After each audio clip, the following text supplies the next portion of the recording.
Dado que vamos a hablar de tratamiento, no tengo conflictos de interés para hablar de esta charla y sí que mencionar que vamos a comentar el uso de fármacos fuera de ficha técnica.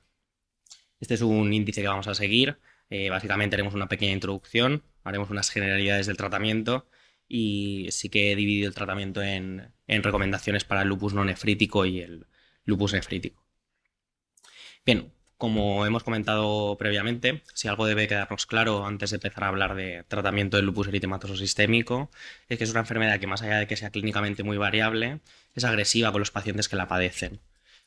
Si os fijáis en la figura de la derecha, vemos como a mediados del siglo XX, en torno a 1950, la supervivencia a 5, 10 y 15 años de los pacientes con lupus estaba en torno al 50%. Sin embargo, la mejora en la asistencia sanitaria, diagnóstico precoz, introducción de nuevos tratamientos, logró que esta gráfica mejorara hasta alcanzar una forma de meseta en la década de los 90 y situarse en un 90% aproximadamente. Si hablamos de tratamiento, sabemos que a raíz del principio del siglo XXI, el arsenal terapéutico de los reumatólogos ha sufrido una verdadera revolución. Han aparecido muchos fármacos biológicos, sintético dirigidos, con aplicación en múltiples enfermedades reumáticas, pero es cierto que sobre todo a principio de siglo esto no ha ido acompañando de todo al lupus. El lupus ha sido una entidad que clásicamente se ha intentado ser tratada mediante fármacos inmunosupresores o inmunomoduladores clásicos junto con glucocorticoides y se ha intentado homogeneizar una patología que per se es muy heterogénea. Así pues, ¿esto en qué ha derivado? Pues que mientras vemos como patologías como la artritis reumatoide con esta introducción de tratamientos, la mortalidad a largo plazo ha ido disminuyendo un poco, esto no se ha visto tan reflejado en el lupus y estamos un poco más estancados en ese final del siglo XX. Sin embargo, la aparición de nuevos fármacos para el tratamiento del lupus, como el belimumab, la voclosporina y el anifrolumab, ha motivado una actualización masiva de las guías de práctica clínica y recomendaciones para el tratamiento de la enfermedad y muy probablemente tengan un efecto en estas gráficas, por lo que será interesante ver a corto o medio plazo cómo va comportándose. Antes de entrar para comentar los tratamientos, debemos tener claro que lo que se van a comentar son recomendaciones. Entonces, como bien dice el nombre, esto te recomienda, pero debemos tener presente que delante tenemos un paciente y que estas recomendaciones deben ser aplicadas de una forma individualizada a cada uno. ¿Qué podemos hacer nosotros como reumatólogos? Pues bueno, actuar, sobre todo ¿dónde? Pues en factores modificables. Estilo de vida, medicación, adherencia al tratamiento, teniendo también presente de cara a la elección los factores no modificables. ¿Qué sexo tiene el paciente? ¿Qué edad tiene el paciente? ¿Qué etnia tiene el paciente? Etcétera. Algo importante que también quiero mencionar, aunque luego volveremos sobre ello, es la prevención de comorbilidades, que está muy en boga en todas las enfermedades. Y sobre todo aquí recalcar mucho la prevención de comorbilidades a nivel cardiovascular y a nivel infeccioso, porque sí, los pacientes pues continúan en algunas ocasiones falleciendo, normalmente por actividad, pero también por afectación cardiovascular e infecciones. Un breve pincelada sobre medidas no farmacológicas, que creo que todos tenemos bastante claras: la fotoprotección, cese del hábito tabáquico, intentar tener controlado el peso, etcétera. Pero sobre todo ahora voy a centrarme en las medidas farmacológicas. Bien, de cara a comentar el tratamiento en el lupus no nefrítico, me he basado fundamentalmente en las recomendaciones EULAR, que al final es nuestra sociedad europea, del 2023. Aquí os dejo la foto del algoritmo que creo que a todos nos sonará o que tenemos bastante más vista. Y voy a comentar las recomendaciones saltándome las del lupus nefrítico. Antes de empezar con ellas, EULAR normalmente tiene unos principios generales, ¿no? Un manejo multidisciplinario, hay que monitorizar, utilizar índices de actividad, lo que hemos visto en la charla previa, pero sobre todo, algo que sí que me gustaría incidir un poco más es en el punto quinto, donde ya se nos dice que un principio general del tratamiento en el lupus eritematoso sistémico es el objetivo de lograr la remisión o, en su defecto, la baja actividad de la enfermedad. Así pues, las medidas terapéuticas en lupus, pues aquí no es una enfermedad tan fácil o, como bien hemos dicho, es bastante más heterogénea. Se ha adoptado una estrategia más estilo treat to target, ¿no? Tener unos objetivos, adoptar unas medidas para alcanzar esos objetivos, monitorizar si estoy consiguiendo estos objetivos y, en caso de que no, pues plantearme un cambio de diana o un cambio de tratamiento. Así pues, esto ha sido posible sobre todo gracias a la validación del concepto de remisión y baja actividad del lupus. el concepto de revisión DORIS del 21, fundamentalmente tener presente que es un SLEDAI clínico, se permite actividad serológica, un SLEDAI clínico igual a 0, da igual que el paciente lleve hidroxicloroquina u otros agentes inmunosupresores a dosis estables y toleradas, y que el glucocorticoide pues, se debe intentar tener una dosis de 5 miligramos o menos de equivalencia de prednisona.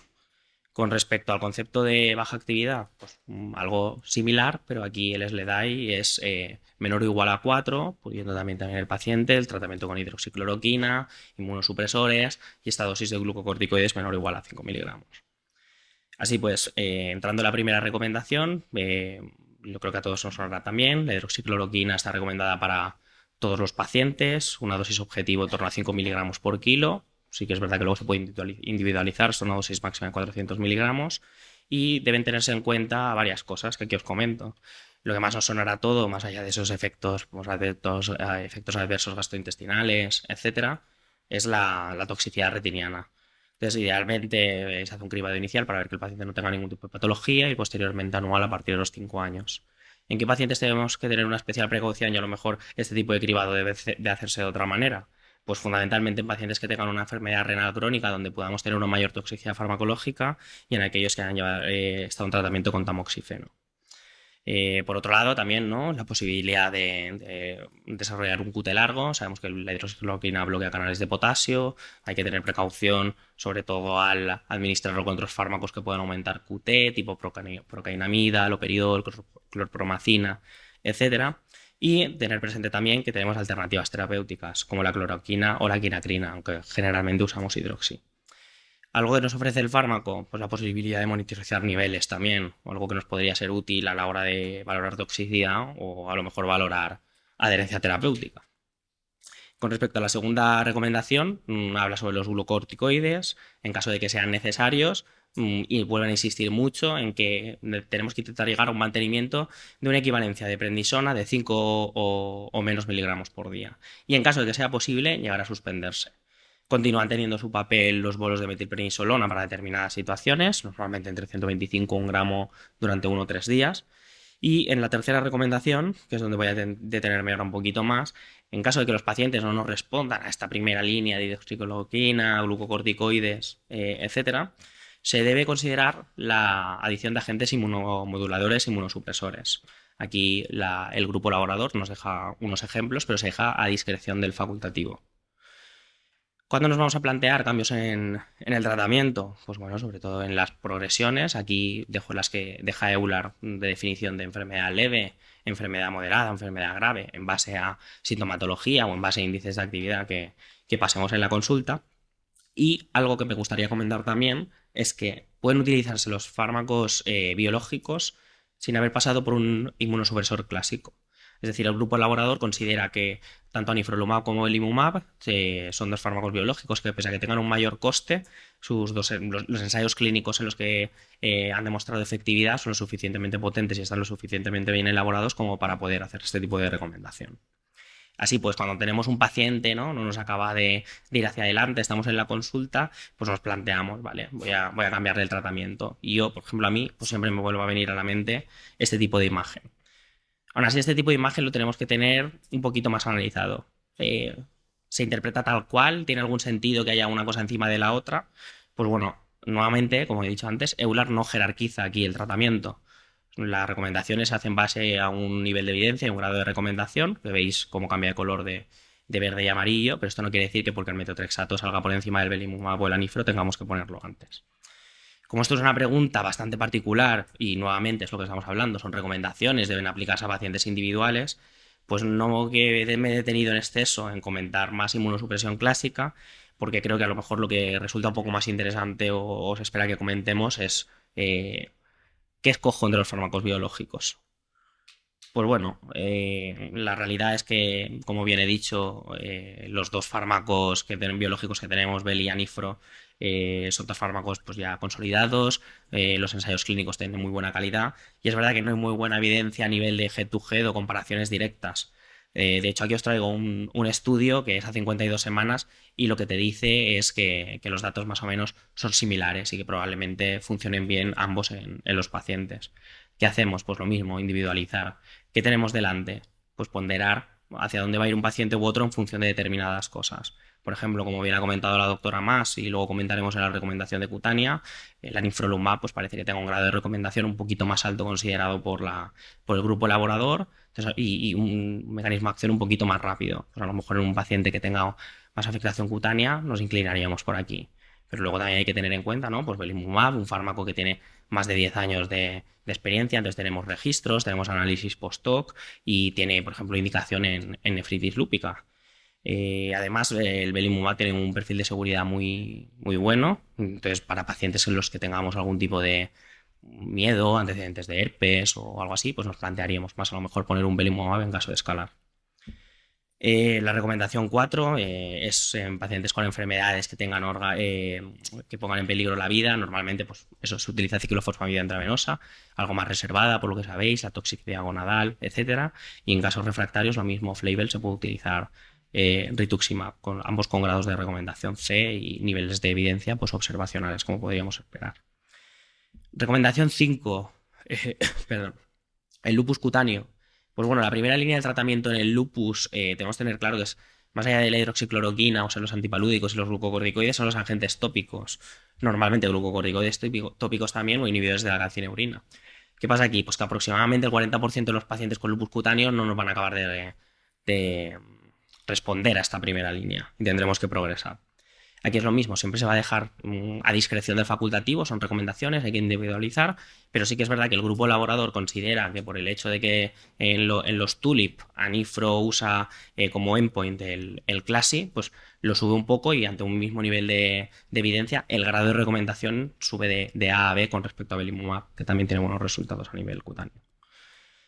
Con respecto a la recomendación 6 y la 7, que son las que vienen, la neuropsiquiátrica y la hematológica, pues bueno, la enfermedad neuropsiquiátrica es algo que va a ser siempre difícil intentar hacer algún tipo de estudio, nos basamos en series de casos observacionales y no ha habido grandes cambios desde las recomendaciones del 19 y las previas.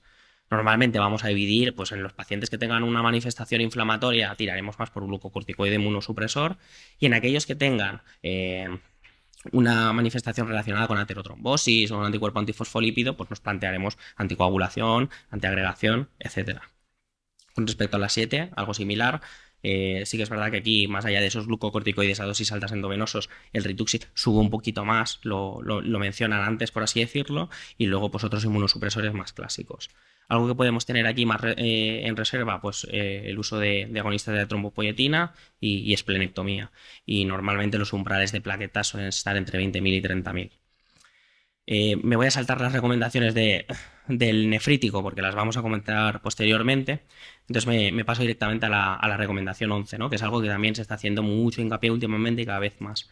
En pacientes que logren remisión sostenida, se debe intentar una retirada gradual del tratamiento. Normalmente, ¿con qué vamos a empezar? Con los glucocorticoides, que hay bastante más experiencia en retirada que con los inmunosupresores inmunomoduladores clásicos. Pese a que hay algunos estudios, como este que os traigo aquí, que es un estudio francés, donde a un año pacientes que estaban en quiescente desde 5 miligramos de prednisona les retiran y parece que es inferior a los que lo mantienen, tienen más brotes, etcétera. Sí que es verdad que tienen algún tipo de limitación, por ejemplo aquí no se tiene en cuenta que ahora tenemos fármacos biológicos que probablemente en el futuro cada vez tendamos a utilizarlos antes y la retirada de glucocorticoides es verdad que se realizó en un mes, que fue relativamente rápida. Así pues, el grupo elaborador se apoya mucho en que cada vez también tenemos más estudios observacionales sobre retirada de glucocorticoide, etcétera, y sobre todo en el último metaanálisis, donde pese a que sí que un 24% de aumento de brotes, no se ve un aumento de brotes graves ni de brotes graves. Con respecto a la recomendación 12, en el lupus asociado con síndrome antifosfolípido trombótico, en el momento tengamos un primer evento trombótico arterial o venoso, iniciaremos un antagonista de la vitamina K, en los NACOS no hay buenos resultados, y en pacientes con lupus que no tengan síndrome antifosfolípido, pero que tengan un perfil de riesgo, un anticoagulante lúpico solo o un triple positivo, etcétera, pues también nos plantearemos el iniciar antiagregación a dosis bajas. Y por último, en la línea de la prevención de comorbilidades, como os he dicho que volveríamos antes, pues bueno, tener en cuenta las inmunizaciones para nuestros pacientes, salud ósea, nefroprotección, riesgo cardiovascular, etc.